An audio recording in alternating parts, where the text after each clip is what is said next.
에스라 9장에는 이제 드디어 이스라엘 백성들이 가나안 포로에서 포로 귀환한 자들, 특히 에스라가 백성들을 끌고 2차 귀환에서 드디어 준비된 상태로 모든 은금 기명들을 가지고 많은 처자들을 데리고, 그리고 하나님의 보호하심 속에서 그 선하신 손에 도우심을 입어서 예루살렘 도착을 하게 되었습니다.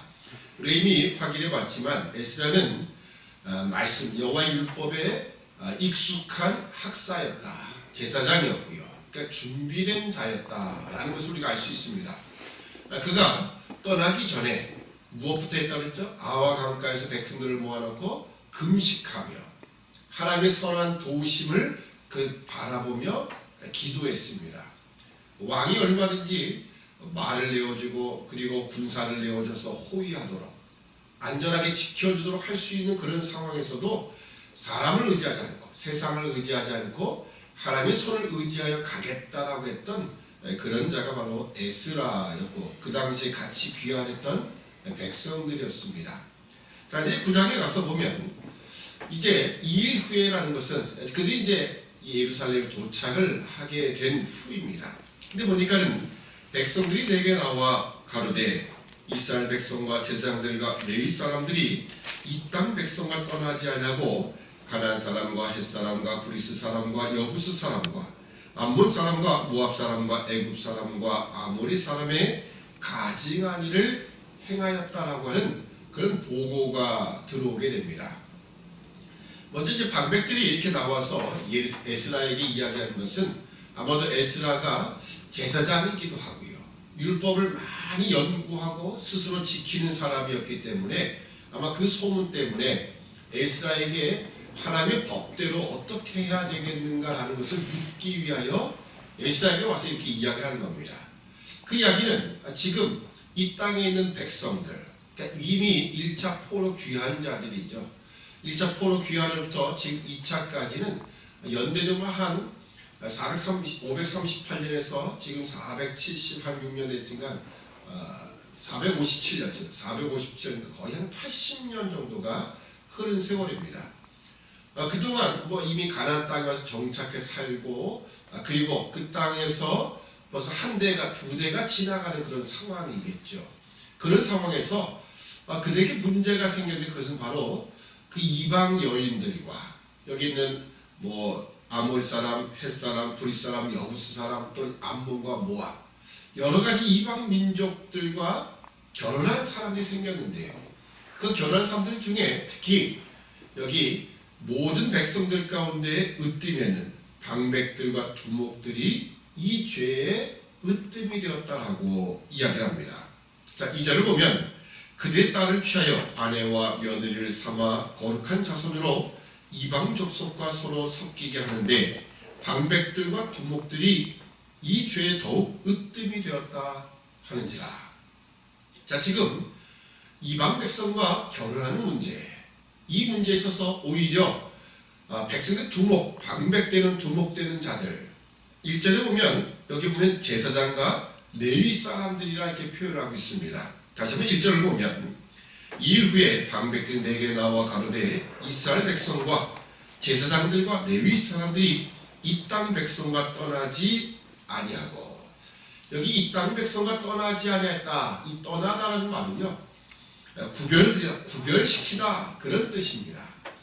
오히려 제사장과 레위들이 어떤 삶을 살아야 되냐, 오히려 가장 이 세상들, 그러니까 이 이방 백성들, 이방 여인들이라고 하는 이들과 더 구별된 삶을 살아야 되는데, 오히려 이런 죄악, 같이 연혼하는 문제에 제사장과 레위들이 더 으뜸이 되었다라고 하는 겁니다. 그러니까 제사장과 레위들이 그랬으니 다른 방백들은 말에 무엇하겠느냐, 일반 백성은 아무런 무방비 상태로 다 노출되었다라고 봐도 문제가 아닐 것입니다. 자, 이처럼 제사장과 레위인들 그리고 방백과 두목들이 이런 죄악에 으뜸이 되었다라는 이 보고를 하게 됩니다. 자, 이런 보고를 받게 된 에스라, 그가 처음 취한 행동이 무엇입니까? 자, 지금 학사 에스라는 율법에 능통한 사람이에요. 자기를 잘 지키고 있는 사람입니다. 자, 그런 사람 입장에서 이런 말을 들으면 어떤 행동이 제일 먼저 여러분 연상되십니까? 아니 이것들이 하면서 막 얼굴이 불그락불락해지며 그리고 이것들 당장 데리고 와 뭐 이렇게 하면서 뭐 그렇게까지는 안 해도 그 다음 이야기를 보면 율법을 조목조목 들어서 니들이 이것들 너희들 도대체 이런 죄악을 범하는 게 말이 되느냐, 더군다나 백성의 지도자들이 되는 제사장과 레위인들이 그럴 수 있느냐라고 아마 호통을 쳐야 맞을 겁니다. 근데 3절 말씀 보면 이 에스라가 취한 행동을 이렇게 표현하고 있습니다. 내가 이 일을 듣고 속옷과 겉옷을 찢고 머리털과 수염을 뜯으며 기가 막혀 앉으니. 아마도 에스라는 1차 포로 귀환 자들 그들이 와서 행하는 행동이 뭐였냐면 성전을 짓는 재건하는 일이었죠. 성전을 재건하고 그리고 성벽을 다시 쌓는 그런 일들, 참 수고를 많이 한 사람들입니다. 그리고 그 성전을 쌓았다, 성전을 다시 지었다라고 하는 것은 그들이 이제 하나님을 향한 이미 바벨론 포로 70년 기간을 끝내고 많은 수모와 그리고 고통의 기간을 끝내고 이제 성전을 다시 지었으니 그 앞에서 온전한 신앙의 길을 걸어갔으리라는 생각을, 그런 기대를 한 게 틀림이 없어요. 근데 와서 보니 전혀 말도 안 되는 소리를 지금 와서 보고를 하는 겁니다. 어떻게 이럴 수가 있을까? 물론 거기에 기가 막혀 앉았다는 표현도 되지만 여기 자기의 옷을 찢는, 속옷과 겉옷을 찢는 행위는요, 그 뒤에도 등장하지만 사실은 회개하는 행위입니다. 그래서 바로 에스라가 참 대단한 사람이다라고 하는 겁니다.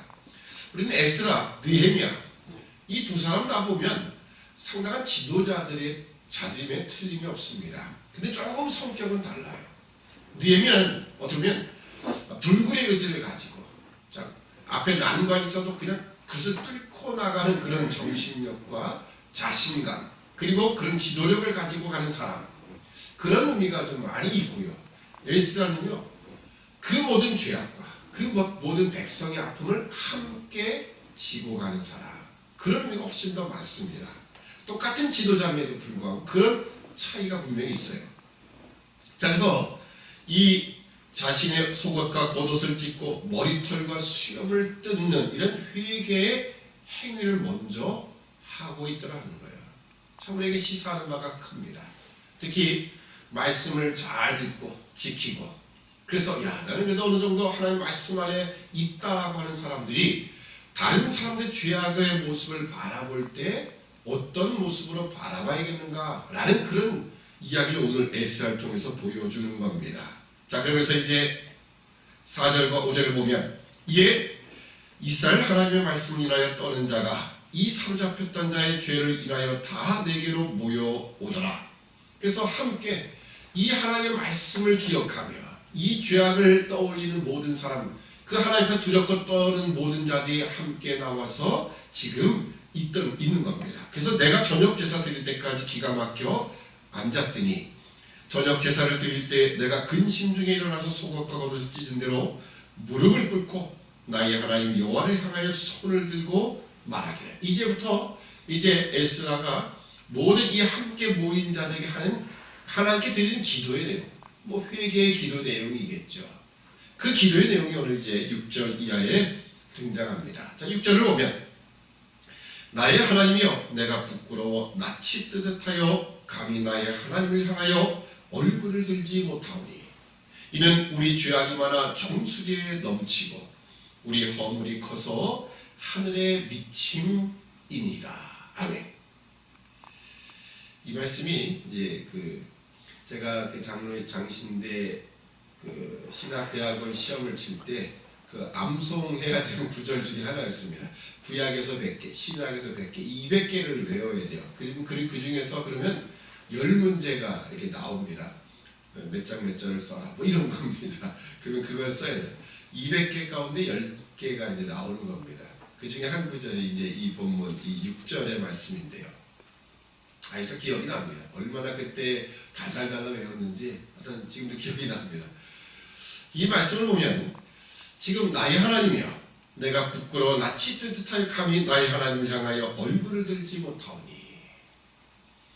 그래서 그 다음 말이 지금 이 백성들의 죄악이 얼마나 큰지, 그 죄악이, 그렇죠? 죄악이 많아 정수에 넘치고 그들의 허물이 커서 하늘에 미칩니다. 이렇게 해도 사실 아무런 문제가 없습니다. 왜요? 그들이 지금 범죄한 거잖아요.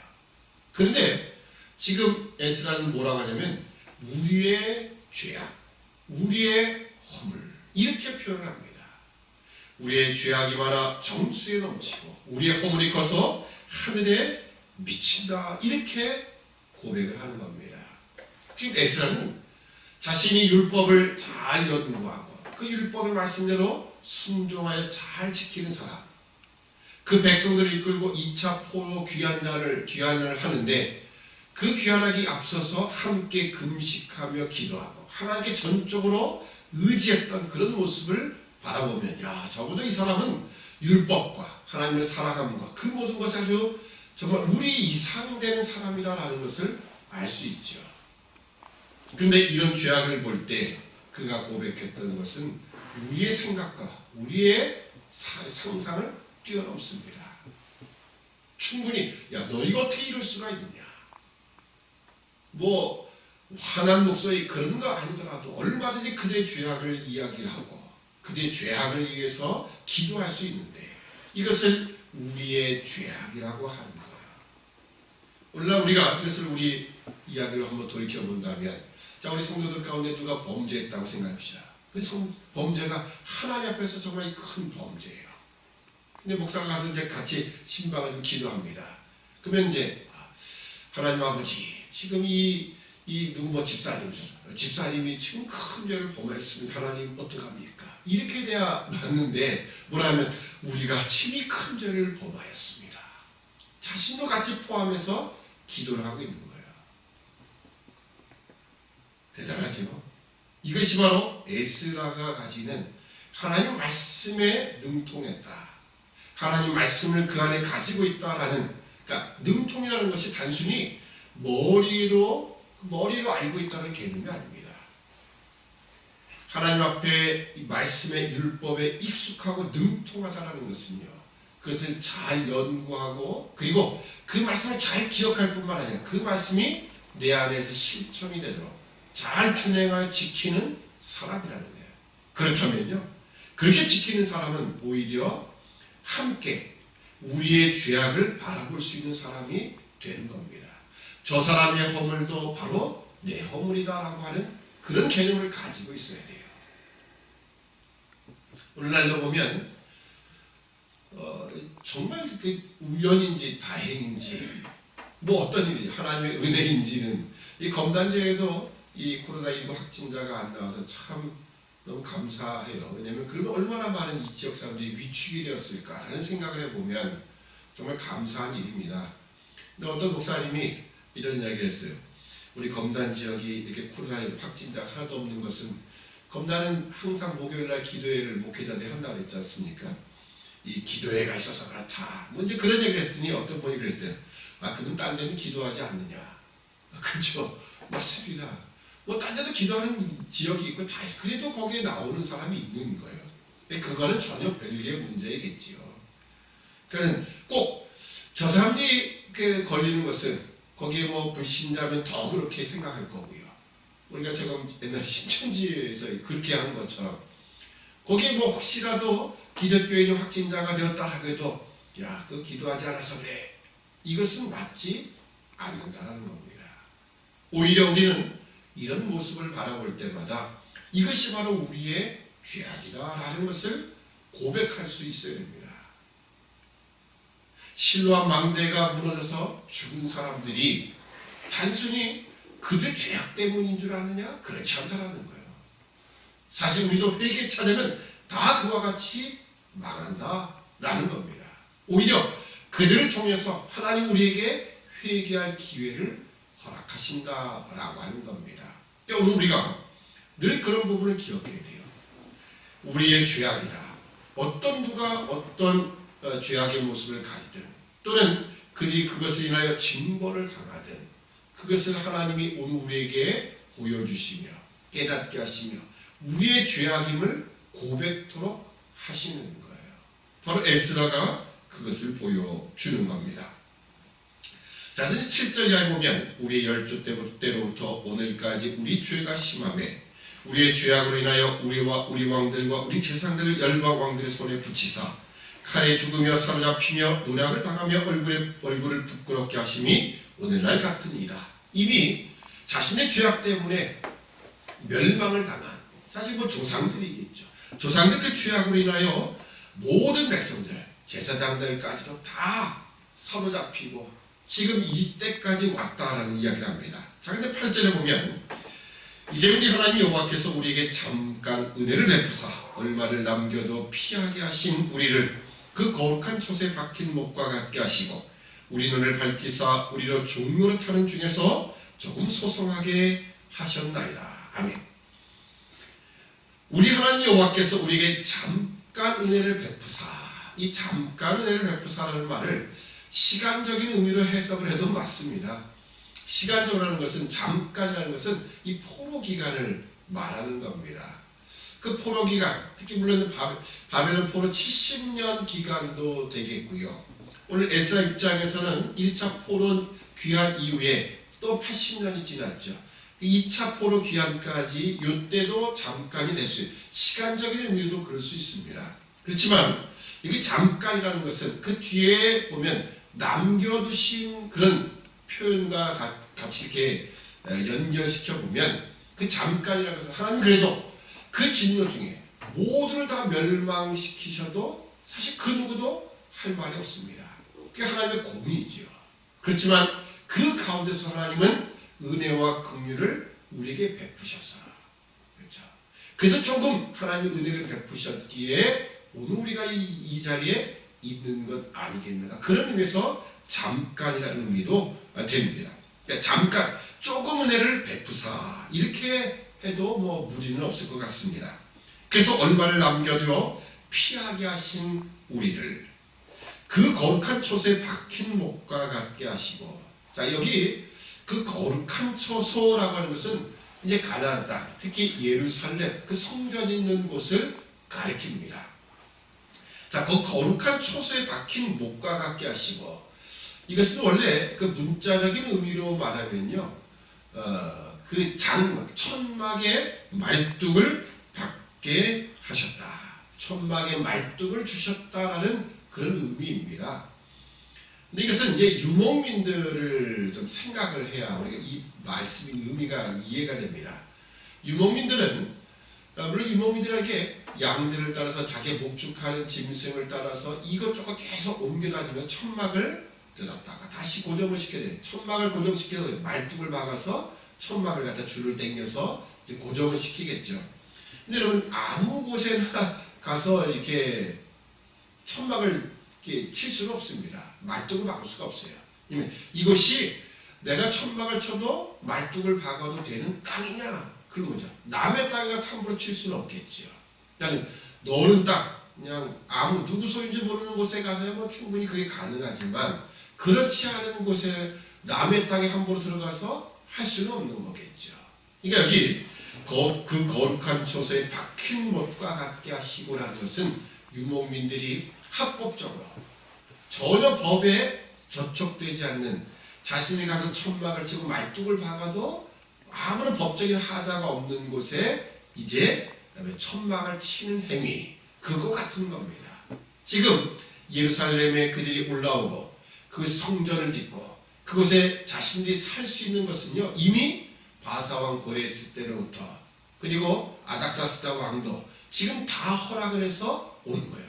그러니까 지금 세상적으로 말하면 법적으로 아무런 문제가 없는 곳에 하나님이 오도록 그렇게 만드셨다는 거예요. 하나님은 충분히 허락을 하셔도 이 땅 지금 그 땅을 다스리는 바사 왕들이 허락을 하지 않으면 도저히 올 수 없는 곳이죠. 근데 하나님은 바사 왕 고레스의 마음을 움직이시고 또 다리오와 그리고 아닥사스다 왕의 그 마음을 움직여서 이들로 하여금 귀환하게 하시고 그곳에 가서 너희들 살아도 돼. 성전을 지어도 돼. 이렇게 하셨다는 겁니다. 그 뜻이 바로 그 거룩한 촛에 박힌 목과 갖게 하셨다라는 겁니다. 그리고 그 다음 우리 눈을 밝히사 우리로 종노릇하는 중에서 조금 소송하게 하셨나이다. 이 소송이라는 것은 다시 생명을 주셨다라는 것이고요. 조금 소송하셨다는 것은 생명이 이만큼이 아니고 조금 붙었다는 그런 의미가 아니라 그 중에 많은 포로로 끌려간 사람들 중에서 일부분만 하나님이 다시 이 땅에 돌아오셔서 살게 하셨다, 그런 뜻입니다. 실제로 포로에서 귀환한 자들이 얼마 안 되죠. 1차 포로 귀환 때 42,000명 정도 되고요. 그 다음에 2차 포로 귀환 때는 1,700여 명밖에 되지 않았어요. 그 많은 사람이 잡혀갔건만 아주 조금, 그래서 이스라엘은 언제나 남은 자 사상이 있는 겁니다. 모두가 다가 아니라 그 중에 남은 자, 하나님이 조금 소송하게 하신 그런 자들, 바로 그들을 통해서 하나님은 이 놀라운 일들을 이루어 가신다라는 거예요.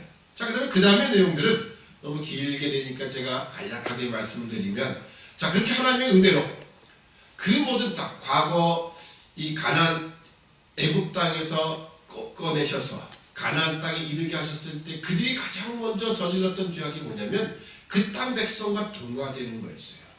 그 땅 백성들의 여인들과 그리고 우리 딸들을 그들의 아들에게 주는 이런 연호라는 문제, 그것 때문에 결국 우상숭배로 망하게 되었죠. 그럼에도 불구하고 지금 이들이 포로 귀한 자들이 다시 이방 여인들과 결혼하는 문제들, 특히 제사장 레위인들, 방백과 두목들이 일의 으뜸이 되었다는 거예요. 바로 그 죄악을 고백을 하며 바로 하나님과 이 관계에서 우리가 어떻게 그 계명을 어기고 다시 이방 여인들과 결혼을 하겠습니까? 자, 13절 14절 우리 악한 행실과 큰 죄로 인하여 이 모든 일을 당하여 싸우나 우리 하나님이 우리의 죄악보다 형벌을 경하게 하시고 이만큼 백성을 남겨주셨사오니 우리가 어찌 다시 주의 계명을 거역하고 이 가증한 일을 행하여 가증한 일을 행하는 족속들과 연혼하오리까? 어찌 우리가 이렇게 연혼하겠는가? 지금 우리 자신의 죄악을 함께 고백하며 나아가는 거예요. 바로 제가 말씀의 제목처럼 우리의 죄악입니다. 저들의 죄악, 너희의 죄악이 아니라 오늘 우리의 죄악이라는 이 에스라야가 고백했던 이 모습을 다시 한번 기억하며 우리가 언제나 그렇습니다. 말씀 앞에 가까이 나가는 사람, 말씀을 잘 듣고 지키는 사람, 그런 사람일수록 더욱더 우리가 이 에스라의 모습을 기억해야 돼요. 어떤 한 사람이 범죄하거나 믿음에게서 지금 멀리 지금 떨어져가 있는 그런 모습을 볼 때 우리가 항상 이것이 우리의 죄악이라는 고백과 함께 더불어서 그들이 함께 나올 수 있도록 하는 그런 모습이 필요합니다. 그것을 야, 너 왜 그래? 라고 하면요 금방 더 튕겨서 나가버립니다. 우리가 함께 우리의 죄악임을 고백하며 특히 이 코로나19로 인하여 고통받는 그 모든 사람들, 그것이 그들이 우리보다 더 많은 죄를 저질렀기 때문이가 아니라 바로 이것이 우리의 죄악이라는 것을 고백하며 하나님 앞에 나아가는 우리 믿음의 백성이 되어야 할 것입니다. 기도하겠습니다. 사랑의 아버지 하나님, 은혜와 사랑을 참으로 감사합니다. 오늘 에스라는 율법에 익숙하고 능통한 사람이고 스스로 그것을 잘 지키고 또 백성들로 하여금 금식 기도도 하게 하는 참으로 위대한 지도자였음에도 불구하고 그들은 이 방백과 두목들, 제사장과 레위인들이 이방 여인들과 결혼하는 이 율법을 어기는 이 문제를 그가 들었을 때에 자신의 겉옷과 속옷을 찢으며 하나님 앞에 나가 회개하되 이것이 우리의 죄악임을 고백하는 이 모습을 바라보며 오늘 우리가 이러한 믿음을 가지길 소원합니다. 이런 사랑의 모습을 소유하길 원합니다. 다른 사람의 죄악을 볼 때 그 남의 눈 속에 있는 티를 지적해내는 것이 아니라 우리 안에 우리 눈에 들어있는 들보를 기억하며 이것을 주 앞에 고백할 수 있는 믿음의 백성 함께 나가는 우리 모두가 될 수 있도록 도와주옵소서.